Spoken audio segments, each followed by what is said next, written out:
Hi friends, welcome to GD Law Studies. இந்த வீடியோவில் நம்ம என்ன பார்க்க போகிறோம்னா all India Bar examination 20க்கான notification வந்தாச்சு. இந்த நோட்டிஃபிகேஷனில் அப்ளிகேஷனுக்கான டேட், எக்ஸாம் டேட் எப்போ, ஹால் டிக்கெட் எப்போ டவுன்லோட் பண்ணலாம், அதுக்கப்புறம் இதுக்கான சிலபஸ் பேட்டர்ன்ஸ், அதுக்கப்புறம் பார்த்தீங்கன்னா யார் யாரெல்லாம் வந்து இந்த ஆல் இண்டியா பார் எக்ஸாமினேஷனுக்கு அப்ளை பண்ணலாம், அப்ளை பண்ணக்கூடாதுன்னு எல்லா டீட்டெயில்ஸுமே இந்த வீடியோவில் நான் கவர் பண்ணியிருக்கேன். ஸோ வீடியோவை எங்கேயுமே ஸ்கிப் பண்ணாமல் பார்த்தீங்கன்னா உங்களால் ஃபுல்லாகவே அண்டர்ஸ்டாண்ட் பண்ணிக்க முடியும். வீடியோக்குள்ளே போகிறதுக்கு முன்னாடி இந்த சேனலை இன்னும் சப்ஸ்கிரைப் பண்ணாமல் இருக்கீங்கன்னா சப்ஸ்கிரைப் பண்ணிவிட்டு கூடவே இருக்கிற நோட்டிஃபிகேஷன் பெல்ல ஆல் கொடுத்துருங்க. வாங்க வீடியோக்குள்ளே போகலாம். இந்த நோட்டிஃபிகேஷன் பப்ளிஷ் ஆன டேட்டுன்னு பார்த்தீங்கன்னா 26/9/2025. இது பார் கவுன்சில் ஆஃப் இந்தியா வந்து பப்ளிஷ் பண்ணியிருக்காங்க. ஓகேங்களா, இது வந்து ஆல் இண்டியா பார் எக்ஸாமினேஷன் 20. இந்த ஆல் இண்டியா பார் எக்ஸாமினேஷன் 20 வந்துட்டு ரிஜிஸ்ட்ரேஷன் டேட்டுன்னு பார்த்தீங்கன்னா 29th செப்டம்பர்லேருந்தே நீங்கள் அப்ளை பண்ண ஸ்டார்ட் பண்ணலாம். அதாவது நாளையிலேருந்து ஸ்டார்ட் பண்ணலாம். இதுக்கான ஆன்லைன் பேமெண்ட் மெத்தடு வந்து 29th நீங்கள் ஆன்லைன் பேமெண்ட்டுமே பண்ணிக்கலாம். அதுக்கப்புறம் ஆன்லைன் ரெஜிஸ்ட்ரேஷன் க்ளோசிங் டேட்டுன்னு பார்த்தீங்கன்னா அக்டோபர் 28 வரைக்குமே உங்களுக்கு வந்து டைம் இருக்குது. அதே போல் வந்து பேமெண்ட்டுக்குமே அக்டோபர் 29 வரைக்கும் டைம் இருக்குது. அதுக்கப்புறம் இதில் இந்த அப்ளிகேஷனில் ஏதாச்சும் கரெக்ஷன்ஸ் இருக்குதுன்ற பட்சத்தில் அக்டோபர் 31 வந்து நீங்கள் கரெக்ஷன் மேட் பண்ணிக்கலாம்.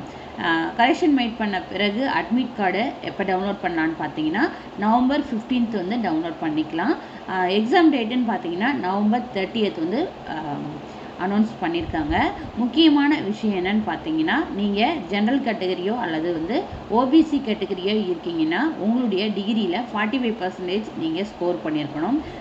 இதுவே வந்து நீங்கள் எஸ்சி எஸ்டி கேட்டகரி டிசேபிள் கேண்டிடேட்டாக இருக்கீங்கன்ற பட்சத்தில் 40% உங்களுடைய டிகிரியிலேருந்து நீங்கள் ஸ்கோர் பண்ணியிருக்கணும். இதுதான் வந்து எக்ஸாமுக்கான நோட்டிஃபிகேஷன் ஷெட்யூல். ஓகேங்களா, நெக்ஸ்ட் வந்து நம்ம பார்க்க போகிறது யார் யாரெல்லாம் வந்து அப்ளை பண்ணலாம் அப்படின்றது.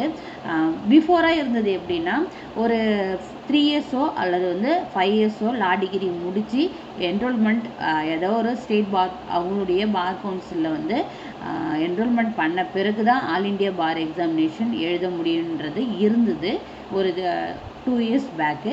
இப்போ வந்து என்ன பண்ணியிருக்காங்கன்னா ஃபைனல் இயர் ஸ்டூடெண்ட்டோ அல்லது வந்து ஃபைனல் செமஸ்டருக்கு எழுதிட்டுருக்காங்க இல்லையா, அந்த ஸ்டூடெண்ட்டுமே தாராளமாக வந்து அப்ளை பண்ணலாம். அதே போல் வந்து என்ரோல்மெண்ட் பண்ணாதவங்களும் என்ரோல்மெண்ட்டுக்கு அவங்களுடைய டாக்குமெண்ட்ஸ்லாம் சப்மிட் பண்ணவங்களுமே வந்து இந்த ஆல் இண்டியா பார் எக்ஸாமினேஷனுக்கு அப்ளை பண்ணலாம். ஓகேங்களா, ஆனால் இதில் வந்து சர்டன் ரெஸ்ட்ரிக்ஷன்ஸ் வந்து கொடுத்துருக்காங்க. என்னென்னன்றதை நம்ம இப்போ பார்க்கலாம்.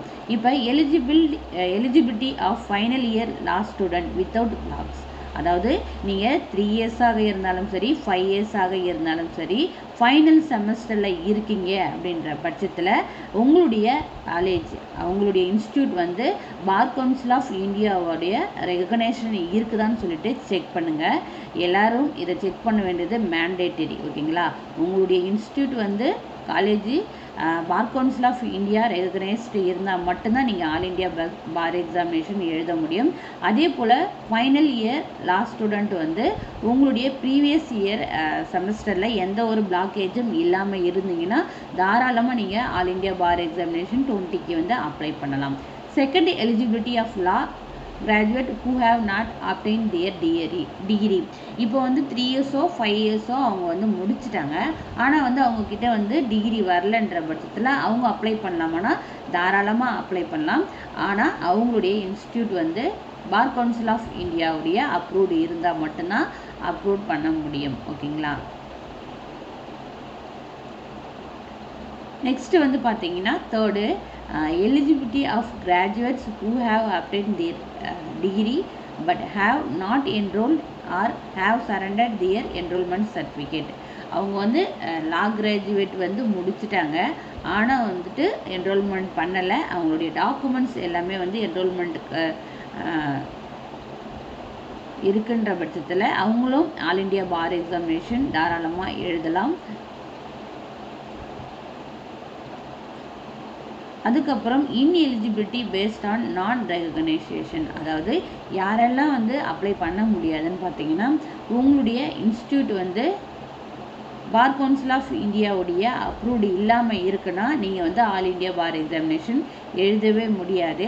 அதே போல் நீங்கள் வந்து ஃபைனல் இயரோ இல்லை வந்து ஃபைனல் செமஸ்டரோ படிச்சுட்ருக்கீங்க, முன்னாடி வந்துட்டு எக்ஸாம்ஸில் ப்ரீவியஸ் செமஸ்டரில் உங்களுக்கு ஏதோ ஒரு சப்ஜெக்டில் கூட பிளாக்கேஜ் இருக்குதுன்ற பட்சத்தில் நீங்கள் வந்துட்டு எக்ஸாம் எழுத முடியாது. அதை தான் வந்து சொல்லியிருக்காங்க. ஸோ நீங்கள் 29th தாராளமாக வந்து அப்ளை பண்ண ஸ்டார்ட் பண்ணலாம். நீங்கள் என்ன பண்ணணும்னா அண்டர்டேக்கிங் ஃபார்ம் வந்து ஃபில்அப் பண்ணி வைக்கணும். இதை வந்து டவுன்லோட் பண்ணிக்கங்க. டவுன்லோட் பண்ணிவிட்டு இதில் என்னென்ன டீட்டெயில்ஸ் கேட்டிருக்காங்களோ எல்லாத்தையுமே வந்து ஃபில்அப் பண்ணிக்கங்க. ஃபில்அப் பண்ணி ஸ்கேன் பண்ணி அப்ளிகேஷன் போடும் பொழுது, அப்ளிகேஷன் ஆன்லைனில் தான் பண்ண போகிறீங்க, பண்ணும் பொழுது இதை வந்து அந்த இடத்துல வந்து அப்லோட் பண்ணுற மாதிரி இருக்கும். வித் உங்களுடைய ஃபுல் டீட்டெயில்ஸை வந்து ஃபில் பண்ணி உங்களுடைய கான்டாக்ட் டீட்டெயில்ஸ், சிக்னேச்சர் எல்லாமே போட்டு நீங்கள் அப்லோட் பண்ணுற மாதிரி இருக்கும். ஓகேங்களா? இதுதான் வந்து ரூல்ஸ் அண்ட் ரெகுலேஷன்ஸ், எலிஜிபிலிட்டிஸ். ஓகேங்களா? நெக்ஸ்ட்டு வந்து பார்த்தோன்னா சிலபஸ் பார்க்க போகிறோம். சிலபஸ் வந்து டோட்டலாக வந்து 19 சப்ஜெக்ட்ஸ் வந்து கொடுத்துருக்காங்க. இதில் நீங்கள் எல்லா சப்ஜெக்ட்டுமே வந்து கவர் பண்ணி படிக்கணும்ன்றது கிடையாது. மேக்ஸிமம் மார்க்ஸ் இருக்கிற சப்ஜெக்டை கவர் பண்ணாலே தாராளமாக பாஸ் ஆகிடலாம். இப்போ வந்து என்னென்ன சப்ஜெக்ட் வந்து இருக்குன்றதை பார்த்தலாம். ஃபஸ்ட்டு பார்த்தீங்கன்னா கான்ஸ்டியூஷன் லாவில் 10 கொஷின்ஸ் கேட்பாங்க. ஐபிசியில் வந்துட்டு ஐபிசி ப்ளஸ் வந்து நியூ பாரதிய நாயக பிஎன்எஸில் 8 கொஷின்ஸ் கேட்பாங்க. அதுக்கப்புறம் சிஆர்பிசி பிஎன்எஸ்எஸில் வந்து 10 கொஷின்ஸ் கேட்பாங்க. அதுக்கப்புறம் சிவில் ப்ரொசீஜர் கோடில் வந்து 10 கொஷின்ஸ் கேட்பாங்க. அதுக்கப்புறம் எவிடன்ஸ் ஆக்ட் ப்ளஸ் வந்து பிஎஸ்சிஏவில் வந்துட்டு 8 கொஷின்ஸ் வந்து கேட்பாங்க. அதுக்கப்புறம் alternative distribute redressal including arbitration act வந்து 4 கொஷின்ஸ் கேட்பாங்க. ஃபேமிலி லாவில் வந்து 8 கொஷின் கேட்பாங்க.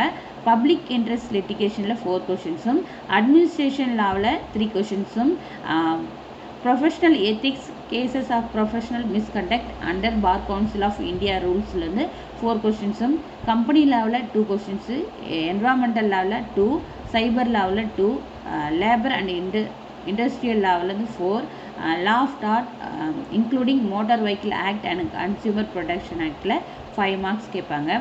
அதுக்கப்புறம் law related to taxation 4 questions, law of contract, specific relief, property laws, negotiable instrument act, இது எல்லாமே சேர்த்து 8 மார்க்ஸ் கேட்பாங்க. அதுக்கப்புறம் land acquisition act 2, intellectual property லாவில் வந்து 2 கொஷின்ஸும் வந்து கேட்பாங்க. ஓகேங்களா? இதில் வந்து நீங்கள் மெயினாக வந்து கான்சன்ட்ரேட் பண்ணி படிக்க வேண்டிய சப்ஜெக்ட்னு பார்த்தீங்கன்னா constitutional, IPC, CrPC, CPC, evidence act, அதுக்கப்புறம் ஃபேமிலி லா, இந்த மாதிரியான மேக்ஸிமம் மார்க்ஸ் இருக்கிற சப்ஜெக்ட்டு நீங்கள் வந்து கான்சன்ட்ரேட் பண்ணி பார்த்தாலே பெஸ்ட்டாக இருக்கும். உங்களுக்கு தாராளமாக வந்து பாஸ் ஆகிடலாம். அதுக்கப்புறம் ஒரே அட்டம்ப்டில் ஏபி எக்ஸாமை எப்படி கிளியர் பண்ணுறதுன்னு சொல்லிட்டு அதுக்கான ட்ரிக்ஸை நெக்ஸ்ட் வீடியோவில் நான் மேக் பண்ணி போடுறேன். இந்த வீடியோ உங்களுக்கு யூஸ்ஃபுல்லாக இருந்திருக்குன்னு நான் நம்புகிறேன். வீடியோ பிடிச்சிருந்தா லைக் பண்ணுங்கள். இதில் ஏதாச்சும் டவுட்ஸ் இருந்ததுன்னா கமெண்ட் பாக்ஸில் கமெண்ட் பண்ணுங்கள். தேங்க்யூ. Keep supporting.